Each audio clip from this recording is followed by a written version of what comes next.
Vale, pues en primer lugar, y como además soy la última, pues aprovecho también para agradecer a todos los que habéis participado y a los que habéis asistido y también a Ripalda, claro.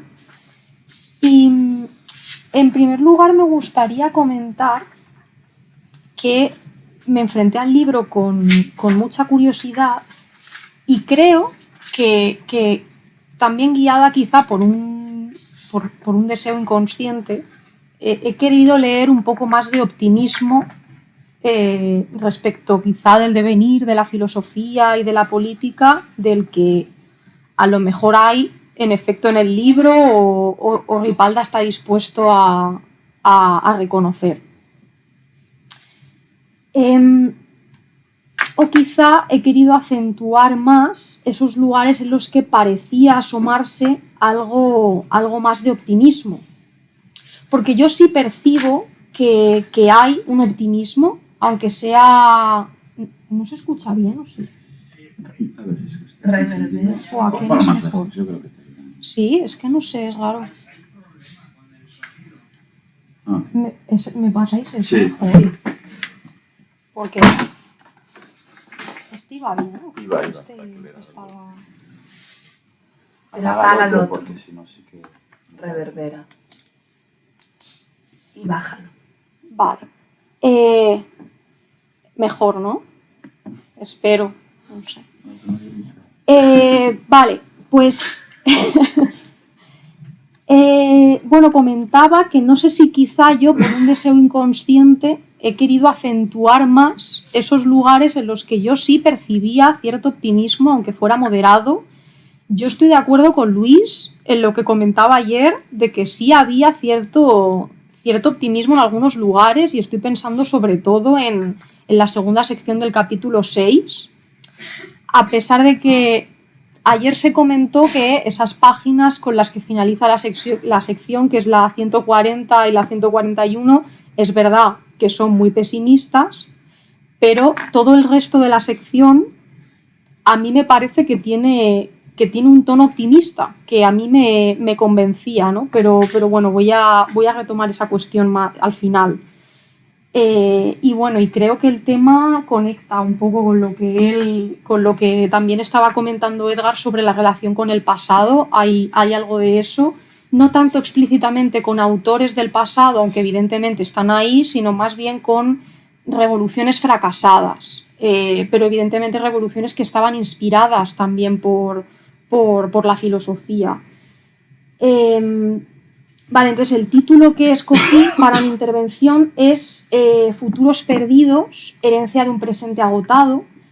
Creo que recoge en buena medida el lugar desde el que he leído fundamentalmente el libro, por un lado a partir del diagnóstico generalmente compartido acerca de nuestro presente, que es como el punto de partida o el telón de fondo del libro, a saber, un presente que, aunque acelerado de acuerdo a los ritmos del capital, detenido en otro sentido, en la medida en la que parece agotado de ideas, ¿no? Después de la experiencia del siglo XX, desde las que pensar en alternativas a nuestro orden, se vive como perpetuo, como producto de un tiempo acabado o del fin de la historia, como suele decirse, donde parece no haber lugar o resquicio alguno para el futuro en sentido estricto, como porvenir, sino tan solo lugar para simple futuro, en tanto que mera prolongación de este mismo presente. Entonces, eso por un lado, y por otro lado también desde la idea de que el presente no puede quedar agotado en sí mismo porque está asediado inevitablemente por espectros del pasado y del futuro bajo cualquier forma, de lo que fue, de lo que pudo haber sido y no fue, pero también de lo que todavía podría realizarse o vivirse, que yo creo que está en la línea un poco más bien de la idea de la repetición o de la recuperación que es la que yo creo que he acentuado, ¿no? Por eso veo que hay un tono optimista, ¿no?, en mi intervención que yo creo que deriva un poco de eso.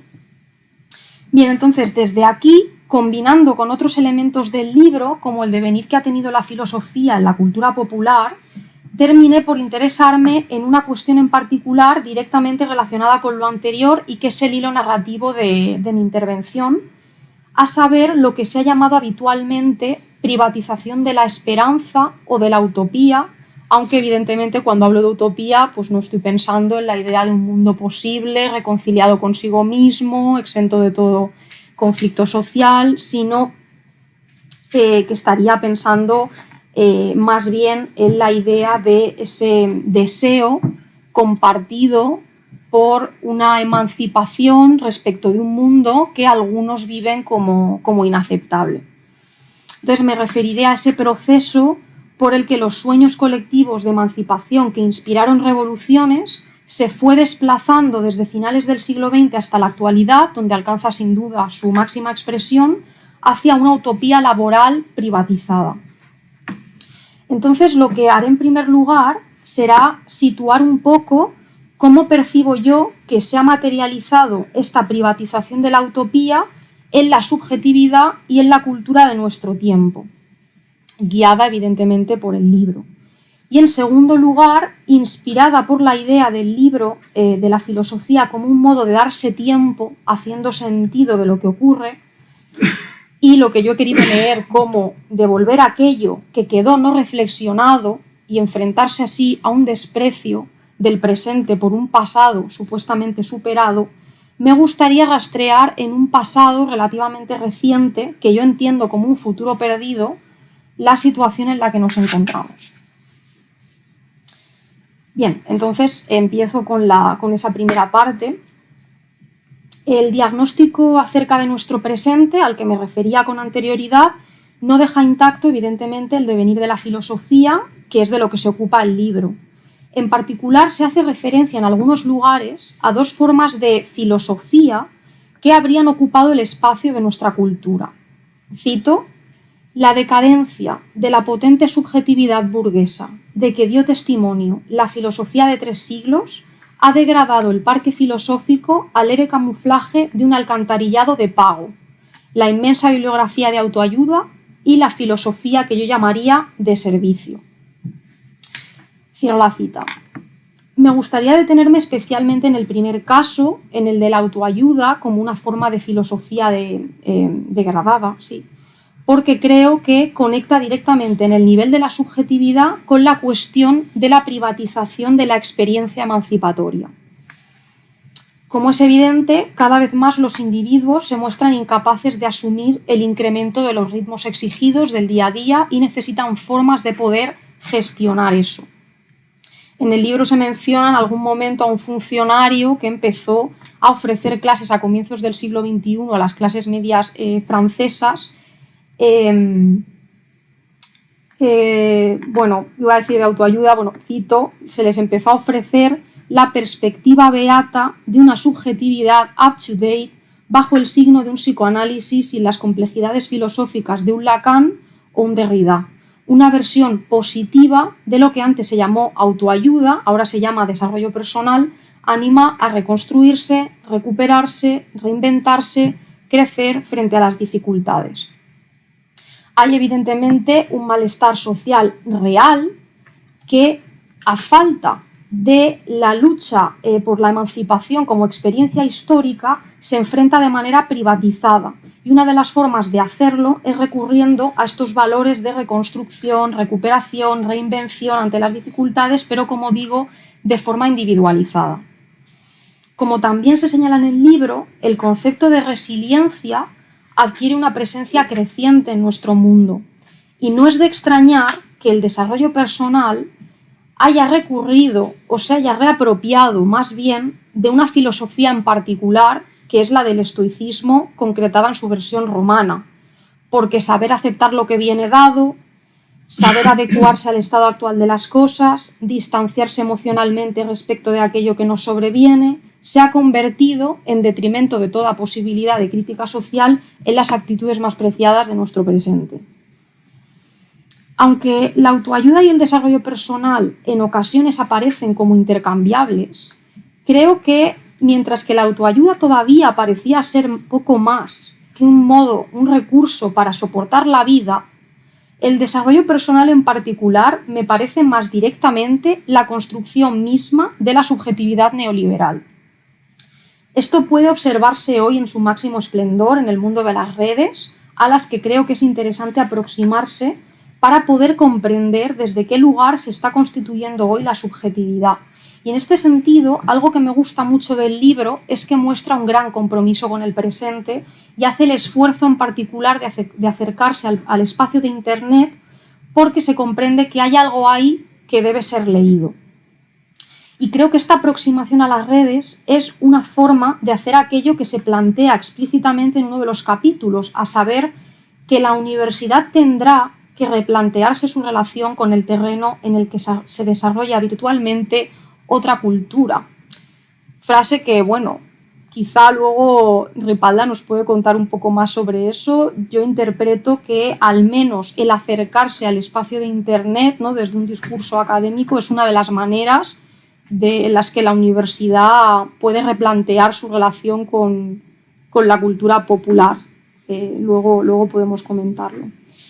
Y en esta línea me siento muy tentada a leer el contenido en redes sobre desarrollo personal, esos vídeos plagados de exigencias de productividad a todos los niveles y demandas de reinvención constante, a la luz de las reflexiones de Foucault sobre el neoliberalismo.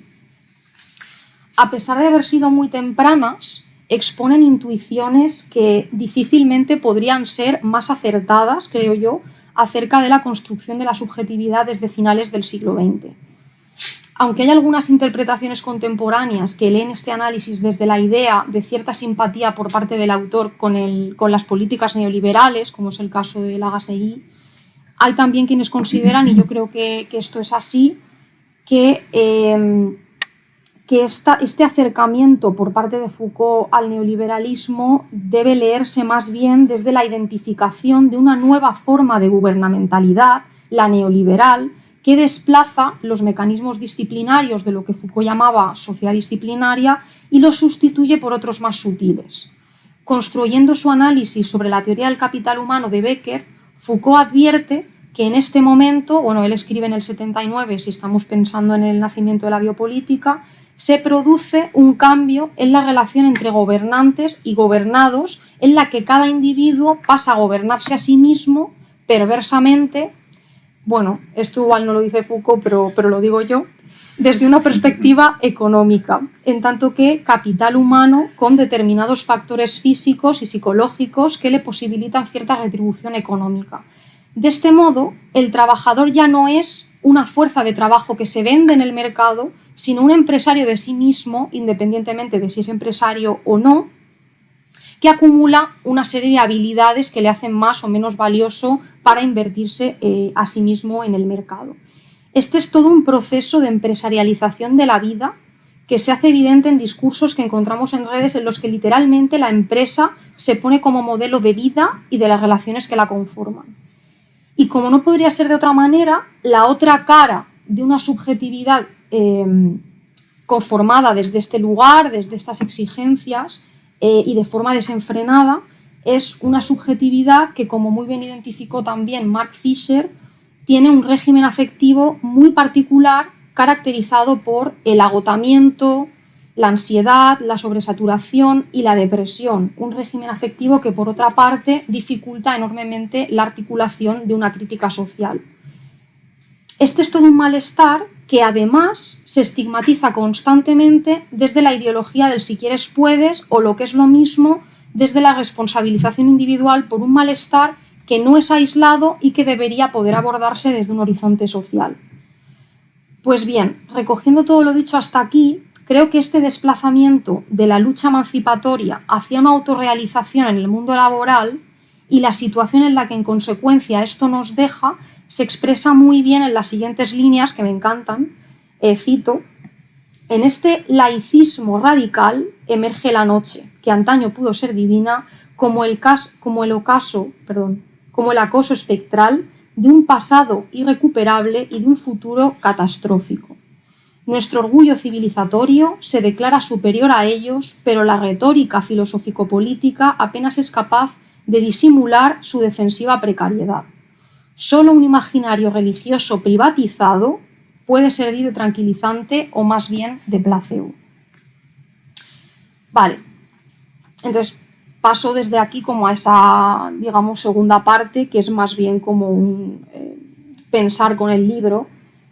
En efecto, en este entorno acelerado, sobreestimulado, continuamente conectado, del que se habla constantemente en el libro, resta poco espacio para la filosofía. El grave desprecio por un pasado supuestamente superado no nos permite comprender por qué este es nuestro mundo y en qué medida podría haber sido o todavía podría ser otro distinto. No obstante, como sugiere el libro, aquí el tono optimista, ¿no?, que yo detecto, quizá la filosofía todavía pueda ocupar un lugar diferente de la autoayuda y exceder también los márgenes de la universidad, haciendo sentido de lo que ocurre, volver a aquello no reflexionado y abrir tiempo. Como avanzaba en la introducción, inspirada por esta idea del libro, me interesaba rastrear en un pasado reciente esta subjetividad de la que estaba hablando antes. Y me pregunto cómo fue que los sueños colectivos de emancipación que inspiraron revoluciones se trastocaron en una utopía laboral privatizada.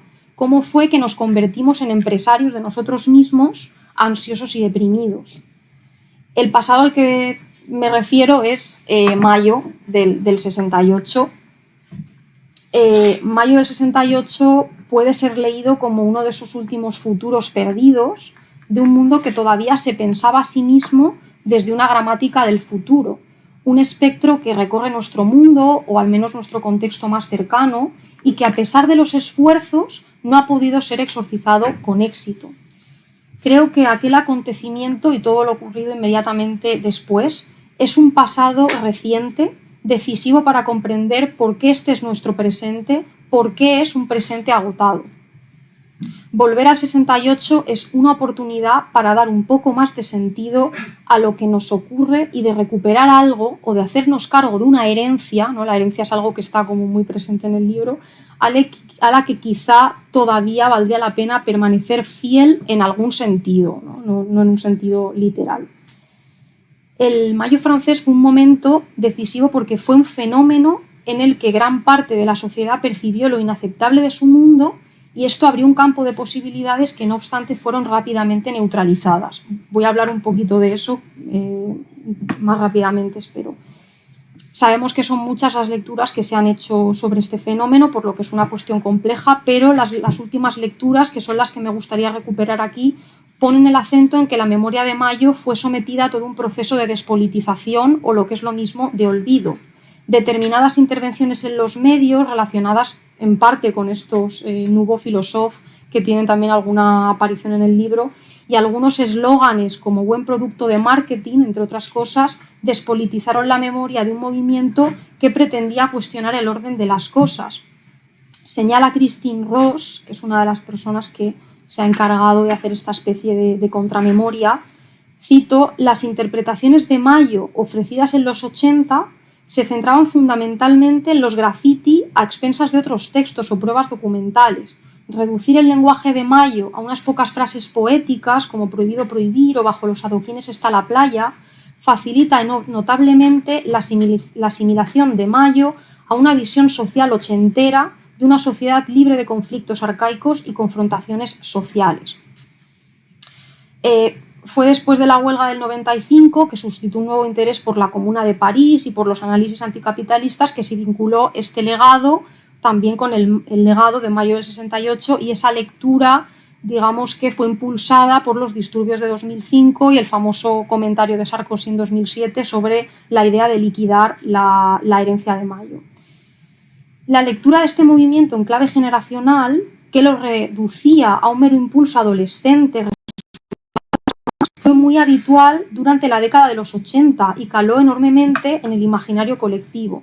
Posteriormente ya se popularizó la interpretación del movimiento como el nuevo espíritu del neoliberalismo, como aquello que facilitó a la lógica del capital una retórica con la que transformarse y perpetuarse en el tiempo, ¿no? Y así se consolidaba la idea del 68 como esa primera entrada al mundo liberal al que daba paso el 89.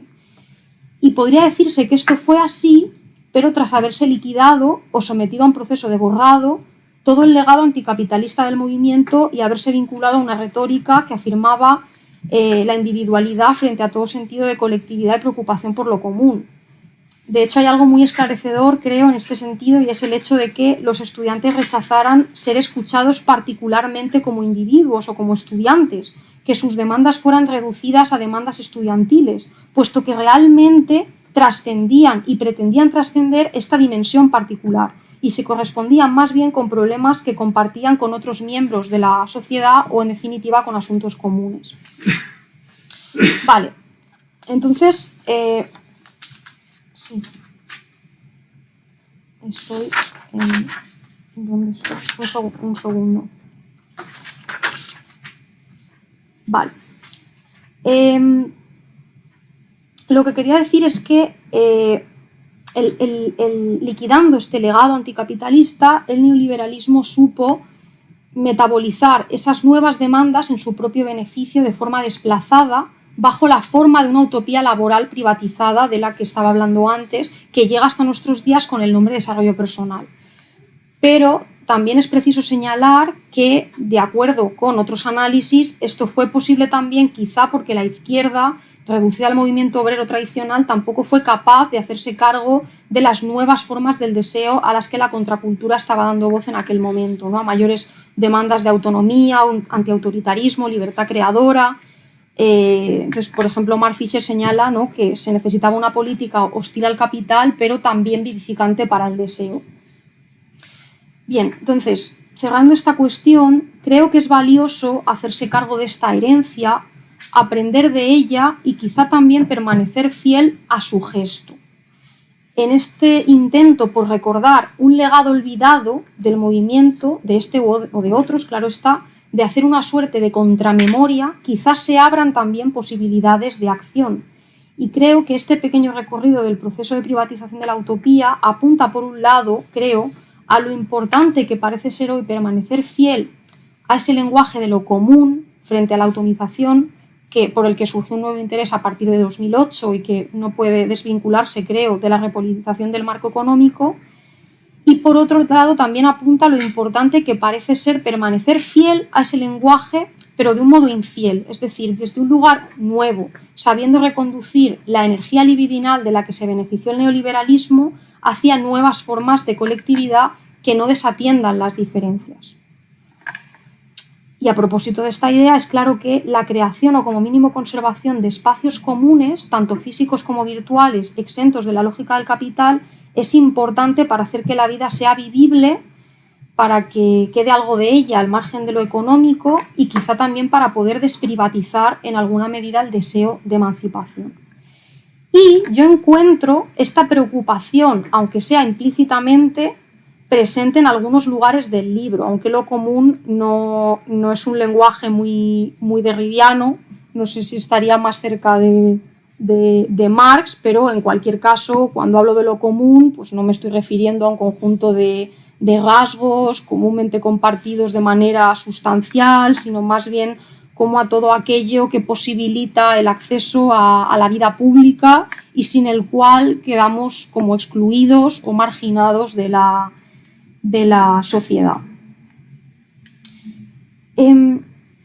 Encuentro que, por ejemplo, esta preocupación está por lo que respecta al espacio común del mundo físico, cuando se muestra preocupación por aquellos espacios de pensamiento, incluida la universidad, amenazados por la lógica neoliberal. Me parece, de hecho, sugerente esa idea de los parques y jardines que comentábamos antes como el lugar de la filosofía en la ciudad, en tanto que espacios no sujetos a la lógica utilitaria que hacen la ciudad vivible, que hacen posible el pensamiento, también haciendo referencia a esa idea que comentaba Valerio ayer del filosofar en común.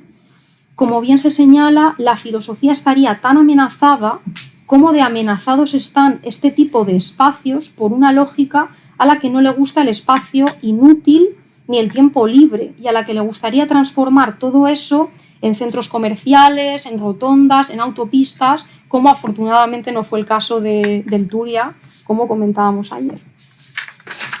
Y por lo que respecta a, y ya acabaría con esto, por lo que respecta al espacio común de lo virtual, que tiene un espacio en el libro, a mí me pasa algo curioso con esa parte, y es que vas leyendo toda la sección, me estoy refiriendo a esa segunda sección del capítulo 6, y te convence de hasta qué punto el espacio de Internet y de las redes cuenta con unas oportunidades de reapropiación y resignificación de las que pudiera crecer algún tipo de alternativa popular con influencias en lo político que escapase a la lógica comercial.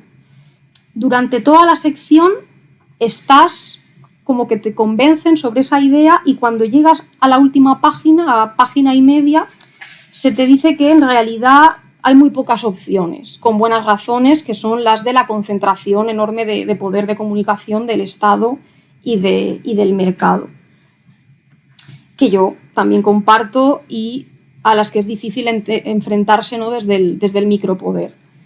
Pero aún así, las opciones de reapropiación y resignificación de las que se habla en el resto de la sección se apoyan también con ejemplos reales de resistencia, ¿no?, que se han dado y en los que yo pues percibo, no sé, o sea, son partes en las que yo percibo optimismo, y como ayer salió esta cuestión, pues me gustaría leer algunos de esos pasajes, porque además conectan con esta cuestión de la hegemonía que también mencionaba Germán. A ver, en la página 136 se dice: en la llamada sociedad de la información, el consumo suele prevalecer sobre la creatividad y el intercambio mercantil va por delante del intercambio de saberes. Aún así, que claro, esta es la parte que yo quizá he querido acentuar, ¿no?, inconscientemente, aún así la nueva cultura popular encierra virtualidades inéditas por la gente que se mueve en ella, por su autonomía con respecto a los tópicos culturales y por su circulación al margen de las redes establecidas y ocupadas tradicionalmente. Están cambiando cosas, aunque están cambiando cosas, aun si no podemos distinguir claramente entre consumismo y libertad de conocimiento. Claro, todo se juega en si acentúas la primera parte de la frase, ¿no?, o la última. Y más abajo se dice incluso que brotan incontrolables, incluso en la estepa de un país desertizado como España, remixes de todo tipo, mientras alternativas político-cívicas anidan en esos nichos precarios con un protagonismo creciente. Y me parece curioso porque yo incluso en esa parte tenía puesto, no sé yo, porque claro, yo por eso es curioso, porque yo creo que era más pesimista que antes de haber leído esta parte, y ahora resulta que en realidad el libro es más pesimista, ¿no?, de lo que yo pensaba, pero a mí me convencía hasta que llegué como a la última parte, ¿no?, del capítulo. Luego, por otra parte, en la 137 pues se habla de la importancia de estos instrumentos, radica sin duda en las capacidades autónomas que generan de reapropiación y resignificación al ser utilizadas masiva y constantemente. Y en la 138 incluso se dice que, y ya termino con esto, tradiciones populares, atavismos, experiencias sociales y políticas carentes de reconocimiento hacen tropezar la mecánica imparable del mercado, constituyendo núcleos de condensación. La comunicación entre ellos desbanca la unidireccionalidad de la televisión y la prensa escrita. La red se convierte en campo de batalla preferente. Claro, hablar de campo de pantalla preferente, yo no veo que se deje la hegemonía realmente, ¿no?, que es lo que se estaba hablando ayer con Germán. O sea, yo veo que ahí se presenta el espacio de Internet como un campo de fuerzas que a pesar de la concentración del poder de comunicación del Estado y el mercado, pueden ser hegemonizadas. No sé, lo voy a dejar ahí, yo creo. Ya está.